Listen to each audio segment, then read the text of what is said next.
बोल दे वृंदावन बिहारी लाल की जय, माँ राधिका की जय। रास लीला महत्व प्रसंग के महत्व के दूसरे भाग को पुनः यहाँ विवेचित करना चाहती हूँ।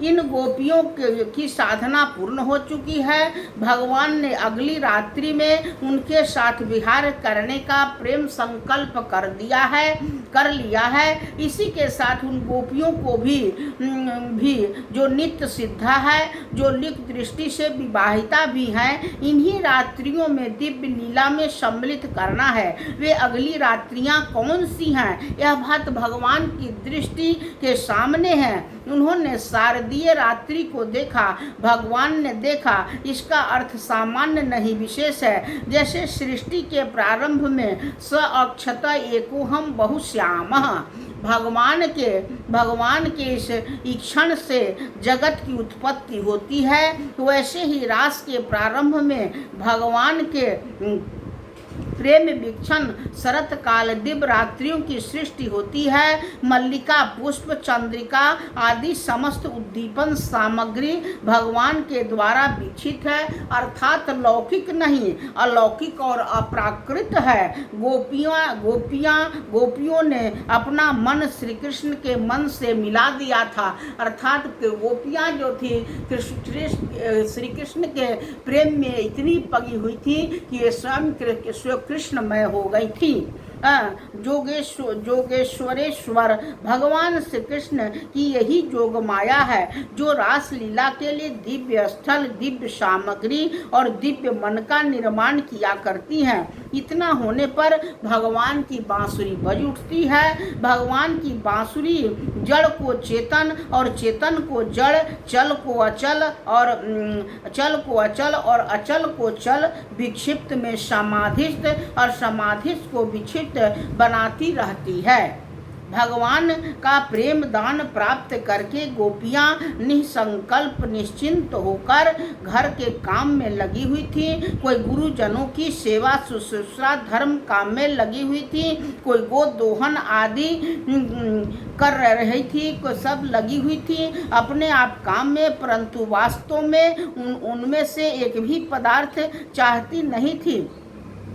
ध्यान यही उनकी विशेषता थी। इसका प्रत्यक्ष प्रमाण यह है कि बंसी ध्वनि सुनते ही कर्म की पूर्णता कर उनका ध्यान नहीं गया, पूर्णता पर उनका ध्यान नहीं गया। काम पूरा करके चले, ऐसा उन्होंने नहीं सोचा। वे चल पड़ी उस साधक सन्यासी के समान, जिसका हृदय वैराग्य में प्रदीप्त ज्वाला से परिपूर्ण है। किसी ने किसी से पूछा नहीं, सलाह भी नहीं की, अस्त व्यस्त गति से जो जैसी थी वैसे ही कृष्ण के पास पहुंच गई। वैराग्य की पूर्णता और प्रेम की पूर्णता एक ही बात हो गई, दो नहीं। गोपियां ब्रज और श्री कृष्ण के बीच मूर्तिमान वैराग्य है या मूर्तिमान प्रेम, क्या इस निर्णय कोई कर सकता है? साधना दुख के दो भेद हैं, मर्यादा पूर्ण वैध साधना और मर्यादा रहित अवैध साधना। दोनों के ही अपने अपने स्वतंत्र नियम है। वैध साधना जैसे नियमों के बंधन का और सनातन पद्धति का कर्तव्य और विविध पालनीय कर्मों का त्याग साधना भ्रष्ट करने वाला महान हानिकर है, वैसे ही अवैध प्रेम साधना में इनका पालन कलंक रूप होता है। यही बात नहीं, इन सब आत्मोन्नति के साधनों को वह अवैध प्रेम साधन का साधक जानबूझकर छोड़ देता है। यह बात वह स्तर से ही ऐसा है जहाँ इनकी आवश्यकता नहीं है।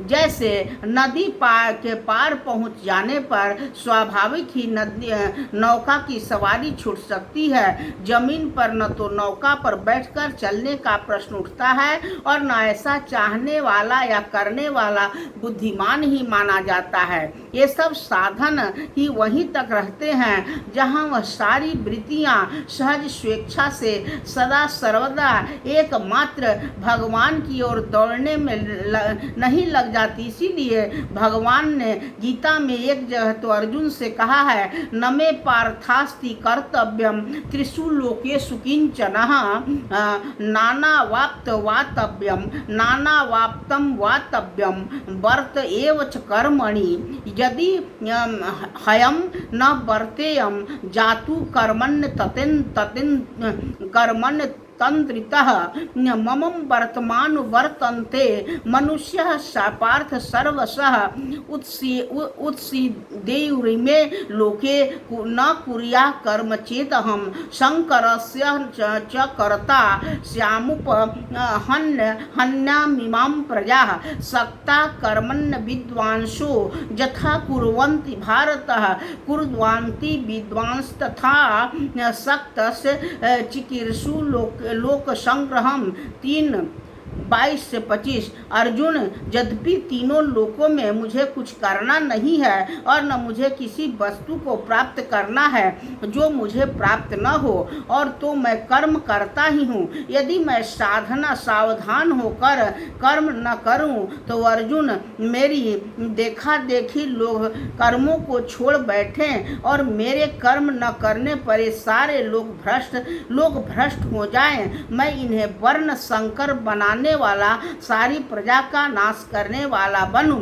इसलिए इस आदर्श के अनुसार अनासक्त ज्ञानी पुरुष भी लोक संग्रह के लिए वैसे ही कर्म करना चाहिए जैसे कर्म में आसक्त अज्ञानी लोग करते हैं। यहाँ भगवान आदर्श लोक संग्रही महापुरुषों के रूप में बोलते हैं। लोक नायक बनकर सर्वसाधारण को शिक्षा देते हैं। इसलिए स्वयं अपना उदाहरण देकर लोगों को कर्म में प्रवृत्त करते हैं। यही भगवान उसी गीता के जहाँ अंतरंगता की बात कहते हैं वहीं स्पष्ट कहते हैं, सर्वधर्मान परित्यज माम एकम शरणं व्रज।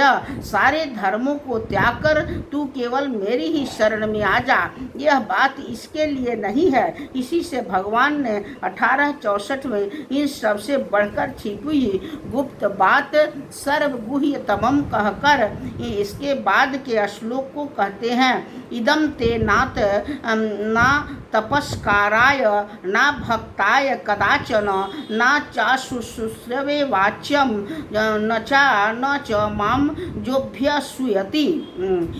भैया अर्जुन, इस सर्वगुह्यतम बात को जो इंद्रिय विजयी तपस्वी न हो, मेरा भक्त न हो, सुनना न चाहता हो, मुझसे दोष लगाता है, उसे न करना चाहिए। श्री गोपी जन साधना की इसी उच्च स्तर की परम आदर्श थी। इसी से उन्होंने देह गेह पति पुत्र लोक परलोक कर्तव्य धर्म सबको छोड़कर सबका उल्लंघन कर एकमात्र परम धर्म स्वरूप भगवान श्री कृष्ण को पाने के लिए अभिसार किया था। उनका यह पति पुत्रों का त्याग सर्वधर्म त्याग के ही उनके स्तर के अनुरूप स्वधर्म है। इसलिए सर्वधर्म त्याग रूप स्वधर्म का आचरण गोपियों जैसे उच्च स्तर के साधकों के लिए संभव है, क्योंकि सब धर्मों का त्याग वही कर सकते हैं जो इसका यथाविधि पूरा पालन कर चुकने के बाद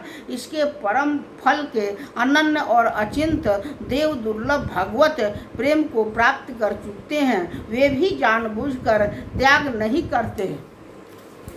सूर्य का प्रखर प्रकाश हो जाने पर तैल दीपक की भांति स्वतः ये धर्म तो उसे त्याग देते हैं। यह त्याग तिरस्कार मूलक नहीं है वरन तृप्ति मूलक है। भगवत प्रेम की ऊंची स्थिति का यही स्वरूप है। देवर्षि नारद ने एक सूत्र में कहा, वेदानपि संन्यस्यति केवलम विच्छिन्नानुरागम लभते। जो वेद मूलक समस्त धर्म मर्यादाओं का भी भली भांति त्याग करता है, वह खंड और असीम भगवत प्रेम को प्राप्त करता है। जिसको भगवान और अपनी बंसी ध्वनि को सुनाकर नाम लेकर बुलाए, वह भला किसी दूसरे धर्म तक की ओर कैसे ताककर कैसे रुक सकता है। बोलते वृंदावन बिहारी लाल की जय, माँ राधिका की जय।